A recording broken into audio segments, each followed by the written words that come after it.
Alors, pour terminer l'année, 3 dernières diapos. Donc, ici, on reprend notre système du premier ordre qu'on vient d'étudier juste avant, et on lui rajoute ici une boucle de contre-réaction afin d'avoir un premier ordre bouclé ici. Alors, ça reste un système du premier ordre, mais on modifie sa fonction de transfert. Et on voudrait regarder ici qu'est-ce qu'on obtient comme erreur, en fait, sur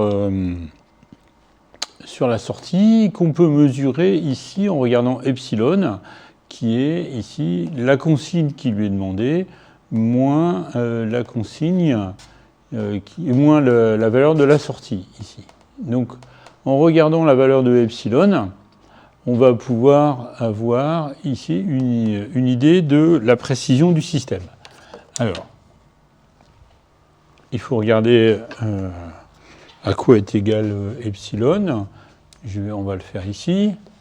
Alors, epsilon de P, c'est EP moins SP. Et si je reformule SP, c'est EP moins epsilon. C'est quoi? Ah, je n'ai pas mis F, donc directement K 1 plus tau P. Bien. Moi, je vais avoir epsilon, donc je passe ce terme-là de l'autre côté. On factorise. Je vais faire comme ça. Epsilon de P facteur de 1 plus K 1 plus tau P. Ici, égale EP. Voilà. Et donc ici, qu'est-ce que je voulais faire? Je ne sais plus ce que je voulais faire.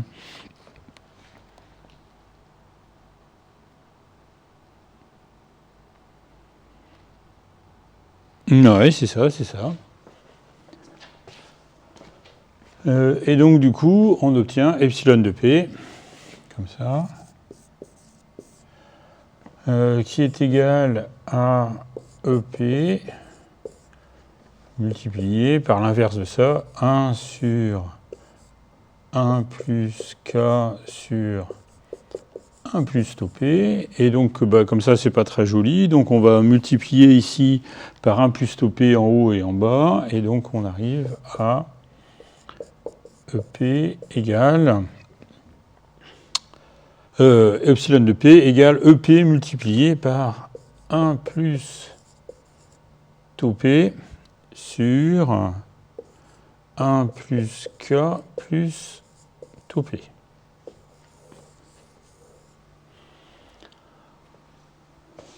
Ouais. Donc ça, c'est la valeur ici donc de epsilon, l'écart ici entre la consigne qui est donnée à l'entrée et la sortie. Voilà. Et je voudrais savoir quelle est la précision de mon système, c'est-à-dire quelle va être l'erreur en régime permanent. C'est-à-dire, lorsque je donne une consigne au système, j'attends suffisamment longtemps et je regarde quelle est l'erreur. Donc suffisamment longtemps, ça veut dire qu'on va faire tendre t vers l'infini. Alors, donc, epsilon infini, c'est la limite lorsque t tend vers l'infini de epsilon de t. Et ça, on a le théorème de la valeur finale qu'on a vu dans le premier cours qui nous dit que c'est la limite lorsque P tend vers, attention, 0. Hein, quand T tend vers l'infini, P tend vers 0. Et il ne faut pas oublier de multiplier par P. Donc de EP, et je multiplie ici par P, P, 1 plus tau P sur 1 plus K plus tau P. Parfait. Donc ça, c'est mon erreur à l'infini. Je vais la recopier ici. Allez. Epsilon infini, c'est la limite lorsque P tend vers 0 de EP P 1 plus tau P sur 1 plus K plus tau P. Mais ça vaut combien? Ici, ça va dépendre de P. Ça va dépendre de ce qu'on met à l'entrée. Donc, si à l'entrée, je mets un échelon, donc c'est-à-dire je lui demande d'atteindre une valeur continue, mais je vais avoir l'erreur statique, mon entrée est statique, ou alors l'erreur de position, c'est la même chose. Du coup, il faut que je calcule mon erreur de position. Donc je demande, par exemple, à mon robot d'avancer de 2 mètres, où je mets ici une consigne de 110 km/h sur ma voiture, et puis je laisse le temps au robot d'avancer, ou je laisse le temps à ma voiture de se lancer. Et puis, quand je vais laisser suffisamment de temps, je regarde ici quelle est l'erreur epsilon. Donc ici, j'ai à l'entrée ET qui est égal, j'ai mis quoi ici? E UT. Donc ça dépend de la valeur qu'on lui met. Et donc j'ai l'entrée EP, la transformée de, ça va faire E sur P. Du coup, je remplace ici. Je remplace ici, donc l'écart à l'infini, ce sera la limite lorsque P tend vers l'infini, 0, pas du tout l'infini, 0, de, donc EP, ça fait E sur P, facteur de P 1 plus tau P sur 1 plus K plus tau P. Alors, quand P tend vers 0, tau P tend vers 0, tau P tend vers 0, les P ici simplifient, donc il reste E sur 1 plus K.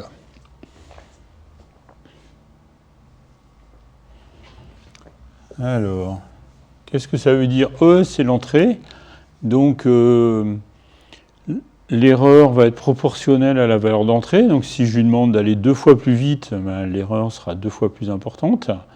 Et surtout, je peux diminuer l'erreur en augmentant la valeur de K. Donc, dans mon premier ordre, plus je vais augmenter le gain statique, K, et plus je vais diminuer l'erreur. Donc, ça, c'est une bonne nouvelle. Donc ici, j'ai une erreur de position. Je vais la noter ici pour tout à l'heure. Je la garde de côté.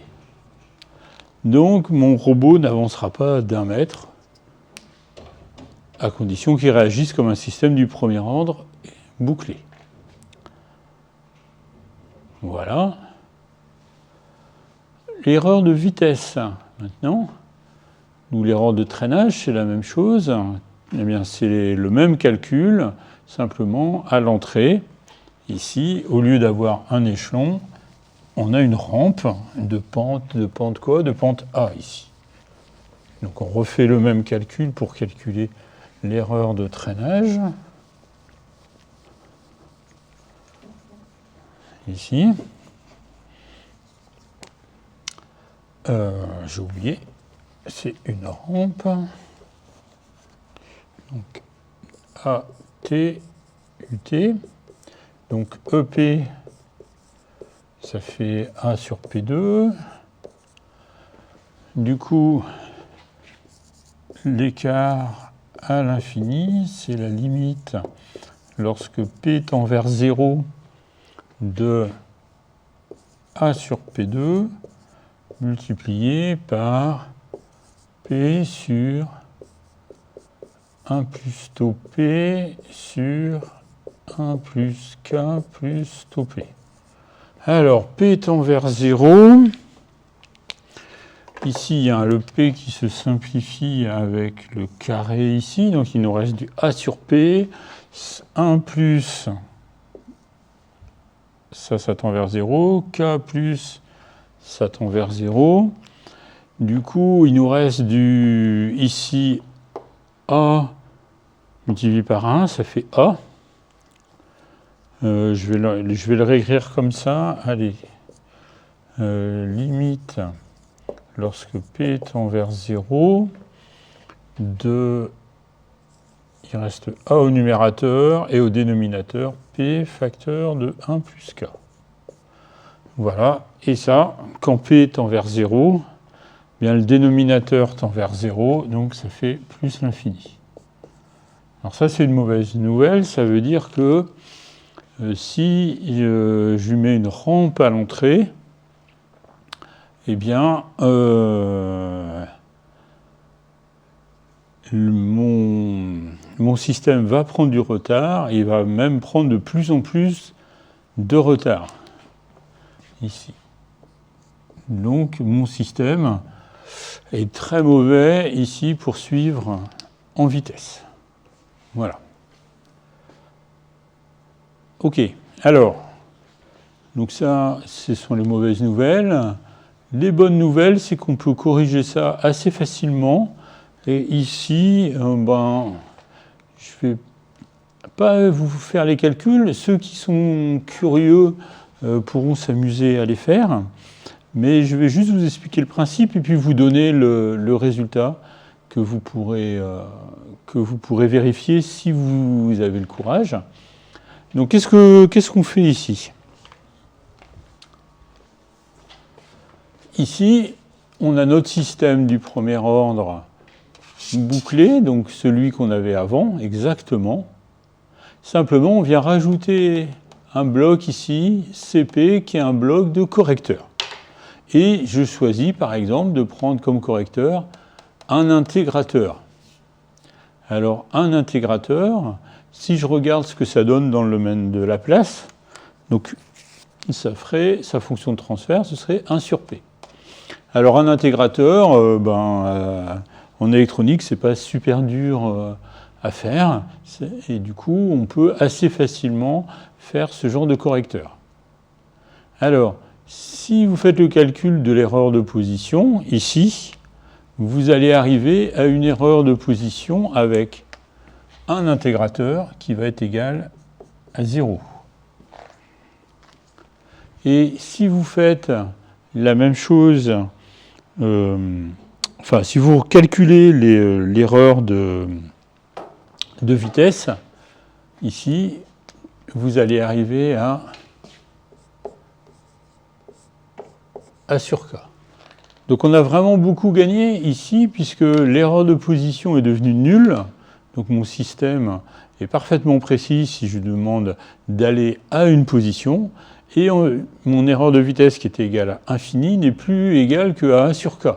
Et donc avec un grand gain K, ici, si je suis capable de modifier le gain, ici, eh bien, je vais, fortement diminuer l'erreur de vitesse. Et puis, si au lieu de mettre un correcteur, un intégrateur, je lui mets un double intégrateur, c'est-à-dire je remets un deuxième intégrateur à suivre, ici j'ai un double, bien mon correcteur il va avoir comme fonction de transfert ici CP, ce sera 1 sur P2. Et du coup, si on recalcule ici ces limites, en rajoutant ici le CP dedans, eh bien, on va arriver à une erreur de position qui est toujours égale à 0, et en plus, une erreur de vitesse qui, elle aussi, est nulle. Et du coup, avec un simple correcteur avec une double intégration, ben mon système de premier ordre, ici, bouclé, on a annulé son erreur de position et annulé son erreur de vitesse. Ce qui est quand même pas trop mal, avec une correction pas super compliquée à faire. Voilà, voilà. Ben écoutez, j'ai terminé. Ici, je ne fais pas ces calculs-là. C'est pas très grave. Voilà, les curieux peuvent les faire. Eh bien, j'espère que vous êtes bien amusés. J'en suis pas forcément persuadé, mais en tous les cas, ma caméra a un grand sourire. Et donc, je vous dis au revoir.